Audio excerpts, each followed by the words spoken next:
mon métier, il n'a pas de nom aujourd'hui, mais je sais qu'il me permet de trouver ma place. Je crois que mon fil conducteur pour le reste de ma vie, c'est de trouver ma place. Et ça, en termes de sentiments, c'est une espèce de chaleur au bas du ventre quand vous faites, qui fait que le jour où vous l'avez plus, c'est le moment où vous devez changer de place. Matryoshka. Mais quel est ce métier sans nom? Bonjour à toutes, bonjour à tous et bienvenue. Matryoshka cette semaine ne se plonge ni dans le passé, ni ne se projette dans l'avenir. On va s'ancrer sur le terrain et on va apprendre à trouver sa place grâce à Léa Moukanas. À 21 ans, elle est notre plus jeune des Matryoshka et vous remarquerez que ça ne fait pas d'elle la moins grande, mais elle est surtout connue pour avoir été la plus jeune présidente d'association caritative d'Europe quand, en 2015, du haut de ses 15 ans, elle crée l'association AIDA, une association qui mobilise désormais 80 000 jeunes par an, que ce soit des lycéens ou des étudiants, tous s'engagent pour des jeunes du même âge qui sont dans des hôpitaux et atteints du cancer.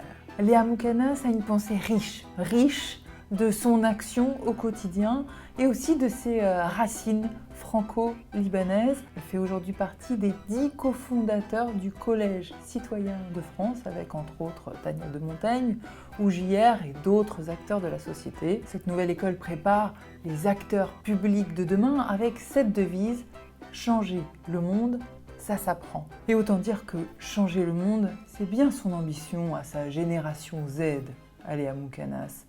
La preuve.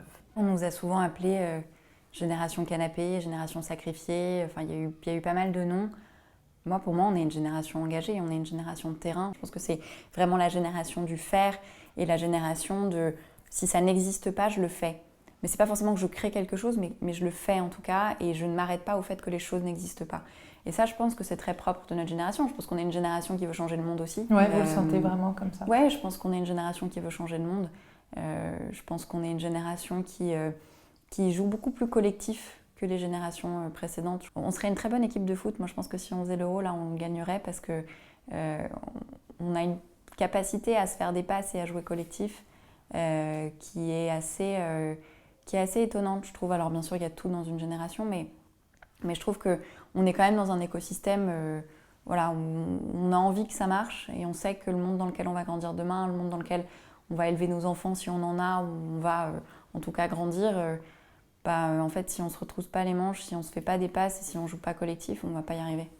Et vous voyez comment ma génération à moi? Est-ce que vous êtes en colère? Est-ce que vous avez l'impression que finalement ce qu'on vous a légué, c'est n'importe quoi? Moi, par rapport à votre génération et à la génération de mes parents, je leur en veux pas parce que je ne sais pas très bien s'ils avaient le choix en fait.